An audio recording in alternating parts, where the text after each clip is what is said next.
Okay, hello guys. My name is Karen Blessing from KUTV Kenya, the show that is called Art and Culture Monday. And today we are dealing with that name properly because I am about to give you guys or host a brilliant artist. Let me just call you an artist for the purposes of the works that you do. A brilliant artist who is also a master's student right here at Kenyatta University at the School of Fine Art and Design. She is doing her master's project, and we thought we would come along because Art and Culture Monday, again, it's screaming fine art and design. They are part and parcel of Art and Culture Monday. And I'm here with Sachy, and she has done such an amazing project that we thought, you know what? We know this was for educational purposes, but you need to see this. You need to hear her. You need to walk the journey, the process of the project that she has put together with her. So we are here, and without wasting much time, because she is here already. Sachi, tusalimie, tuambie unasikia aje before we delve right in. Hi everyone, I'm doing really well. Yes. Yeah. I'm just happy to showcase the process and the also artworks that I've created.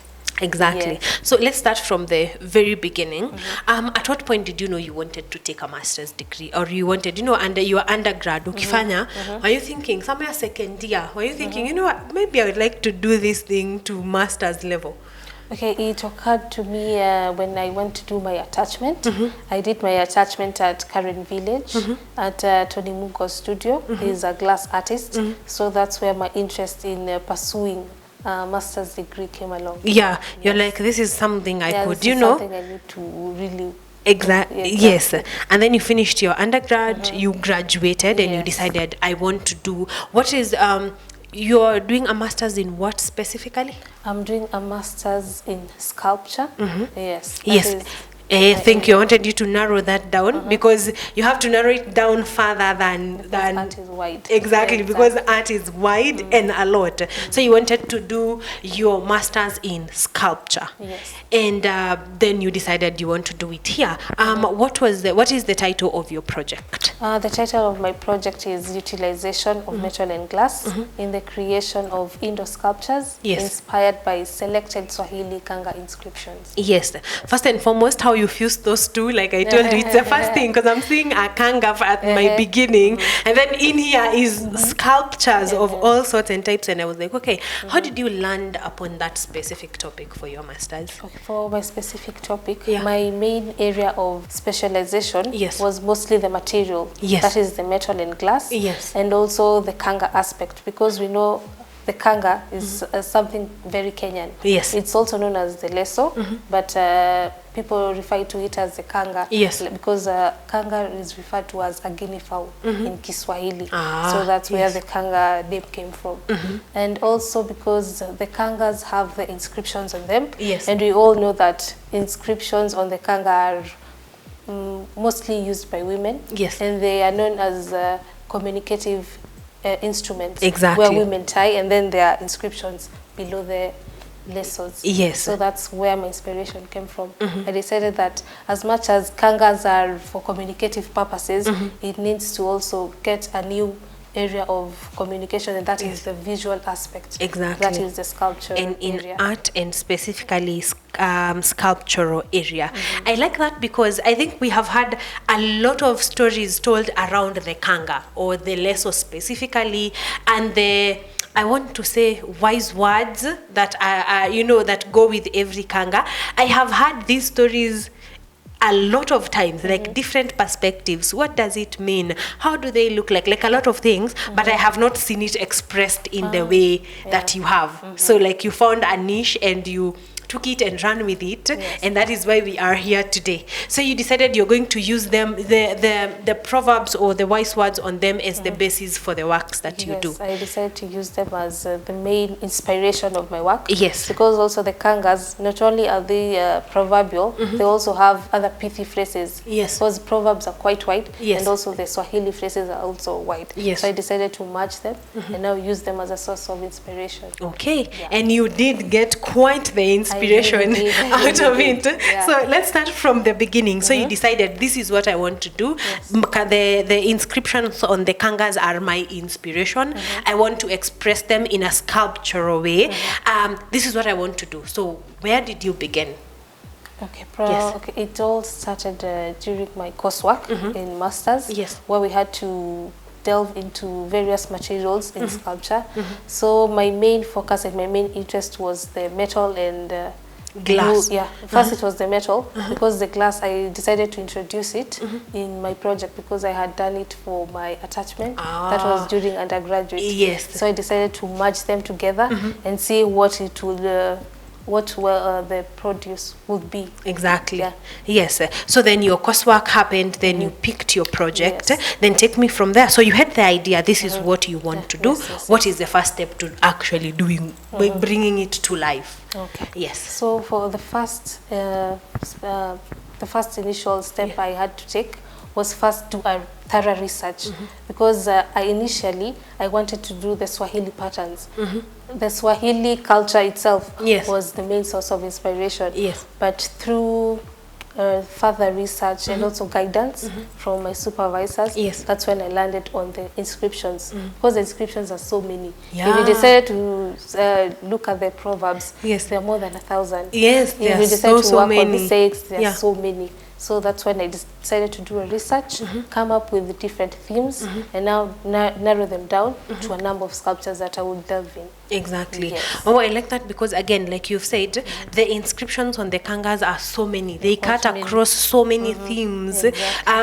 You would have to go on forever. You would really have to go on forever. So you had to pick them. So how many themes did you pick out? Okay, for this I decided to pick 8 themes, and for each theme I produced 3 sculptures, making it a total of 24 pieces. Of 24 pieces. 24 pieces are a good number. Yes, even many. There are actually quite many. If you were to do an exhibition, they would be enough for an entire exhibition. So what inspired the picking of your themes? Because I believe 8 themes. There are very many other themes you would have added to them, but what made you pick this specific 8? Okay, what made me pick the specific themes are the themes we are normally related to in terms of our culture. They are more of moral values. They speak of earth, they speak of God. They are mostly interactive with our day-to-day activities. So that's why I decided to narrow down to the 8 themes, which is unity, love, greed, universe, and also kindness. Because these are the things we practice as human beings. These are things that we get in touch with every day. So these are some samples. I wanted us to see the samples of the kangas, from where you got your inspirations from, because we start from fabric. And I don't know, I am going to ask you, is there an inscription that you saw that has stuck with you? For me, it was the first one. This one. Achanikae kwenye mpini hafinja. The translation for this is, he who works hard never sleeps hungry. And that was the theme for hard work. So this is what has stuck with me throughout. Because it also describes my current experience. Like as much as I've worked so hard, I need to get something from it, and of course it's very rewarding. Yes, so achanikae kwenye mpini hafinja. So we're working hard throughout, from the very beginning to the very end. That carried you through. Wow, I like that. So then the material that you were using was metal and glass. So that is definitely where you began. So how did that process go of choosing the type of metal and the type of glasses that you wanted to use? So we have the color, we have the rust, we have the smooth texture. We also have the different types of joinery methods that I'm going to incorporate on the final pieces. We also have different materials. We have the sheets, the expanded wires, the pipes, the bars, and also the glass aspect. Where we also had to experiment on how they join on metal. Yes. Yes. So these were all the materials that you used to now create your pieces. Yes. So it has to start from there. Like we said, this is for academic purposes. So you start from the idea, whatever the nitty-gritties that are going to go into the project. You first have to identify and put them on your board so that you know exactly what you're working on. Yes. So then after you did your identification, what was the next step? The next step was now to create the maquettes, the small prototypes, so that they will guide me to my final piece. Yes, okay, then let's go see the maquettes and see how they look like. Okay. So this is we started with Unity, yes, which I think was an incredible theme. Yes. Yes, so for your theme number 1, which was Unity, what was the objective here? First, I decided to select the inscriptions. Yes. And then after selecting the inscriptions, I developed the sketches. That's where you see the preliminary and the developed sketches. Yes. And then from there are the experiments that I did. That was the third objective. And then the fourth objective was the creation of the pieces. Yes. So in each sculpture, you will see the process You're of starting with a sketch of what you have in mind. And then after the preliminary sketch, you go to the developed sketches. Yes, the developed sketches. And then now we come to the maquette, and then now the final piece. Yes. This one here is looking incredible. I don't know if you guys can see it entirely. So you start with the maquette. What is the purpose of starting with a smaller version of the actual? The good thing with starting with a smaller version or a prototype, it guides you on what you are going to do at the final piece. You can also enlarge it, you can also correct it. It gives you form and shape on how you can go about it. Yes. So you start, does this maquette need to be approved for you to go on to the... Yes, it needs to be from the sketch to the maquette and then to the final piece. Exactly. So for example, how long did this specific one take? Well, for the final piece, this one took about 4 days. It took about 4 days because I had to do the pieces of the ants first, and then the glass part had to be done later. Yes. Yes. Okay. So did you have to do all this work by yourself, Ama? What was the process there? The process was I had to do most of it by myself, and also had a research assistant where they would help me in polishing it and cleaning it. Yes. Because also of the timelines, because you're not being given forever to do this. You're working with a timeline. How did your research assistant feel about being part and parcel of such project? He was quite excited because it's like introducing something new to him. And also he said that he will be practicing it as much as he's a fabricator. He said he's going to also incorporate this in his works. Exactly. So the quote here was, the inscription here was kidole kimoja hakivunji chawa, which I think is a very common Swahili proverb, the proverb that we all know. So this means joint effort is required in order to accomplish a task. And then what better way to put it in a sculpture than ants? Exactly. So you did pick your ants and they are looking pretty nice on this side. So that was under the theme Unity, and this is just one of the pieces. This is one of the pieces. The other two, which animals, or rather which concepts or which forms did you take?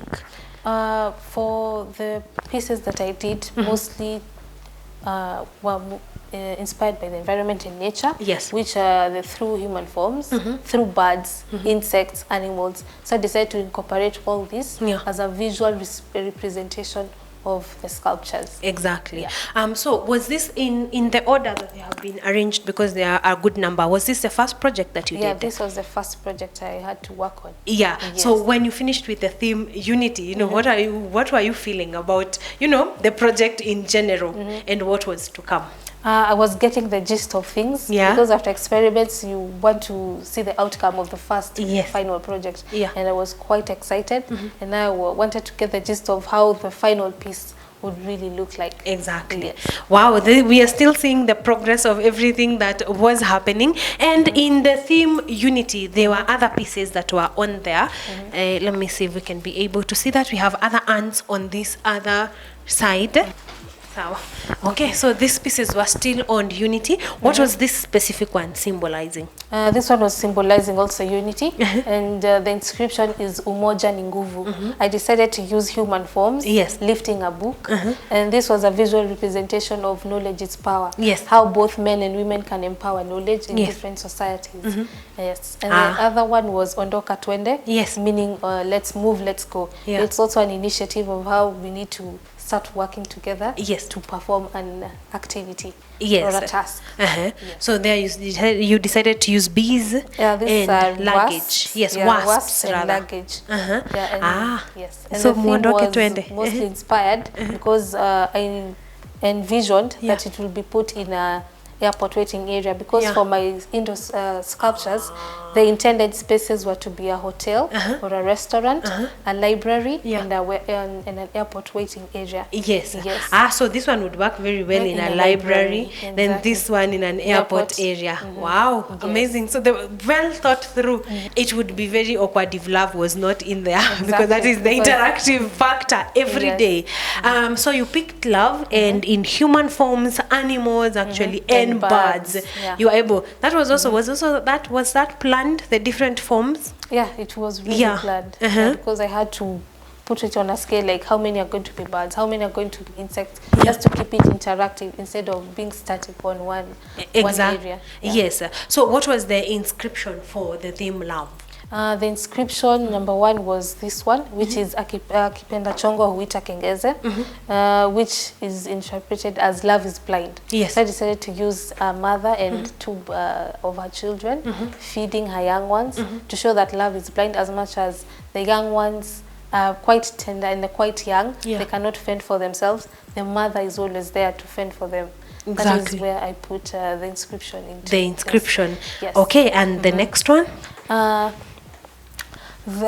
The one in the middle is a man and a woman embracing one another, and the theme was Kipendacho Moyo ni Dawa. It used to describe how the love of a partner, a man and a woman, can be also projected using the man and the woman. Exactly. Yes. And then finally? The final one was Ukipenda Penda Chako. It is also the mother-child love. Like your first love should be your own kind. Exactly. In your own blood. In your own blood. That. Yes. Wow, that is amazing. Also, the sizes here are a bit smaller, except from the birds over there. Yes, that are. So does it mean, does a smaller piece take longer and a larger piece take? You know, what are the timelines depending on size? Okay, for the size, I came to realize that smaller pieces take quite some time. Because they are the delicate, intricate designs that need to be catered for. And like the big sculptures where the form are just joined, and then the textures and the details are not quite thorough like the small ones. Yes. So the small ones actually tend to take a lot of time. A bit longer. Yes. So then we did discuss the theme of love to completion, and once again you start from the sketches, the preliminary sketches, then the developed, and then maquettes. I'm seeing every one of them has its own maquette. Yes. Then we moved from love, and you decided to jump from love to grid. Okay, we had to look at a vice somehow in your work. And this one is exciting because I want to see the presentation of grid. So once again the sketches were done, then we started with the maquettes, and here you decided to use frogs, human forms, and birds once again. So let's start with the frogs. What was the inscription? For the inscription of the frog was Pupa Haliishi, grid has no end. It used to describe how some of the individuals are so greedy as they are never satisfied with what they have. So I decided to use the frog to portray greed in that aspect. Eating everything, holding things on the right hand, the left hand. You mentioned before we started that was your most stubborn piece. It was the most stubborn piece. What made it so? The thing that made it very stubborn was to get the correct forms, because I wanted it to be proportionate, and it was giving me challenges because I had to redo it twice. But after I got the gist of it, everything was smooth. Then it was done. Yes. So your froggy right there, served its purpose. And then there are human forms. I want us to talk about these birds because I'm seeing forks there, I'm seeing spoons there, used as wings.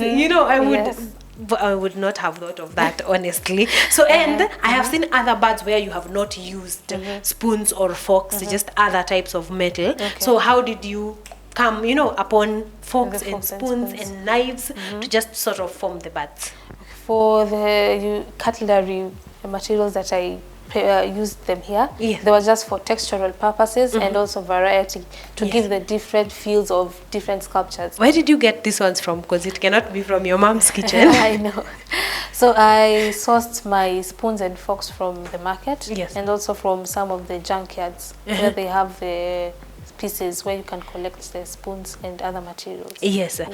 So for a sculpture artist like yourself, this means you need to know junkyards. Exactly. You need to know where you need to know where you can source materials from. Yes.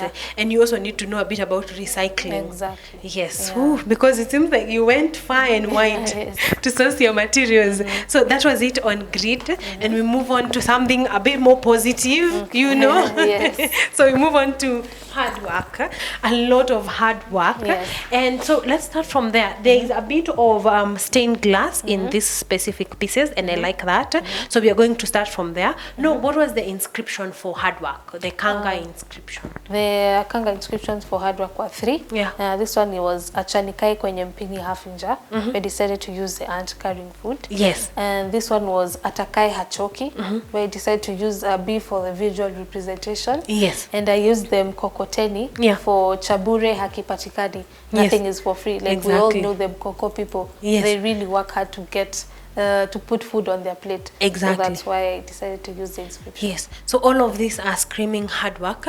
Tell me, where were you getting your ideas for the art pieces? Because I'm thinking, like, once you see them here, you think like it's the perfect thing you could have picked, but you were definitely picking them from very many other things. You're thinking bees, maybe not bees, something else. Like, how are you coming up with the ideas for your sculptures to match the inscriptions? So from selecting the inscriptions, that's when I started developing the ideas. And by developing the ideas meant that I really need to do quite an extensive research on how each theme will relate to the inscription, what would suit the inscription, and how does it describe the inscription. Exactly. So that's when I delved into the studying of insects and how they relate to the themes too. And also human forms and also the birds. And also how you can play with them metaphorically. Okay, that means you have been doing a lot of research. Exactly, and reading. And reading. And we appreciate it because it's bringing us amazing art pieces. Talk to me about the glass. Where did you source the stained glass? Because we know the metal, at least we have an idea of where you're getting it from. But how about the stained glass? For the stained glass, I sourced them from 3 places. One was from Karen Village, from Tony Mugo's studio. And then the other one was from Kitengela Glass. And then one was from Mr. Joseph Kiboy. He's also a glass artist. That's where I sourced my glasses from. So also just apart from making art, you had to, make your networks so that you can meet with other artists, be able to access different materials. Also, there is one different material I've noticed on this one. This we saw this at the beginning. What are they called? Perforated sheets. Perforated sheets. Because I only have seen them from your the very first materials that you are collecting to do your work. How did this work out, and how did the attachments go? In fact, I just found the material by coincidence. It was just in the studio at the workshop I used to work from. So I decided to play with them on how they can bring textural effect on the pieces, and it turned out quite well. Again, and honestly, an A for this textural difference right here, because you could have used any other sheet or any other iron sheet or something, but this one's definitely bring out the texture of a bee, the wings of a bee. Wow, amazing. So again, inscriptions for kindness were? The inscriptions for kindness, this one, let me start with the praying mantis. And the inscription was Wema Hawozi, goodness does not go bad. Yes. That's why I decided to use the praying mantis, giving out a fruit to anyone, just to show kindness. Yeah. And on the human forms, I decided to use our two cultural ethnic tribes, that is the Samburu and Turkana. Yes. Because these are the same. This is the same theme that I used on my coursework. Yes. So I decided to bring it out on my project. Yes. And the theme for this one was Adui angukapo mnyanyue. Yeah. Lift your enemy when they fall down. Yes. Just to portray kindness using the human forms. And for the bird, I decided to use Nilete maua ningali hai. Bring me flowers while I'm still alive. Yes. It also delves into our way, or as human beings, where we should give each other flowers when they're still alive, not when they're dead. Yes. So we need to be kind and good to others right when now. Still, exactly. Yeah. Wow. And what a way, you know, what a way to bring that to life. I want to use this juncture to talk about the enlarging of the pieces that you have said. That would definitely require some more material. Where would you like your enlarged pieces, for example, to be at, and why?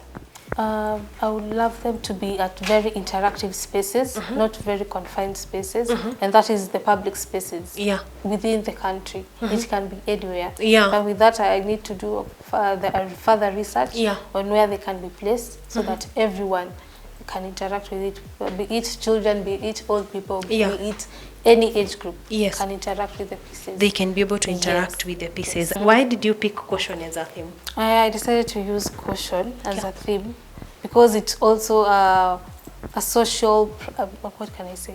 It's something that we also need to practice as human beings. And caution being a theme, I decided to portray it in my pieces just to also enlighten the public or even a larger audience on why it's important for it to be incorporated in such works. Yes. Okay, so caution, what was the inscription? For my inscriptions were Jogoo wa shamba hawiki mjini. Direct interpretation is know your place. So I decided to use two roosters, two jogoos, where one is dominant and the other one is subdued, just to show your place. Like when you go to a certain space, you don't need to be very gallivant. You need to be humble and know your environment. For the before we go on to the next one, the misumari used on the nails. The nails used on the rooster. Okay, I know it was your idea, but how did you land there? Because even the arrangement of them, because nails usually by nature are very straight, but the way you have put them, it almost seems like the you know, the mabawa, the ones on the rooster's neck. That was, how did you pick up on that? So I first collected different materials, and now from there, that's when you know where it will suit the certain spaces. So I decided to use the roofing nails because it has some textural effects of how the feathers of the rooster look like. And now I decided to bend them as much as they are straight. I removed the cap because they normally have a cap. Remove them, carve them, and then try to make them form a certain pattern of the feathers. I think that was very creative. Just even the look of it, you look at it and look, those can be nails, then turns out they're actually nails. All right, the next piece? The next piece was the dung beetle. And this one is Mwana wa mbuzi ufagia lalapo. It's a cautionary message just to know how to be cautious of your environment. You need to clean your environment, you need to look out for your environment, such as the dung beetles, how they care for their homes and their environment. That is how we need to be as human beings. Let's start from there. What was the message for the inscription for the tortoise was aendaye pole pole hana budi afike. The direct translation is he who goes with his own pace eventually will reach its destination.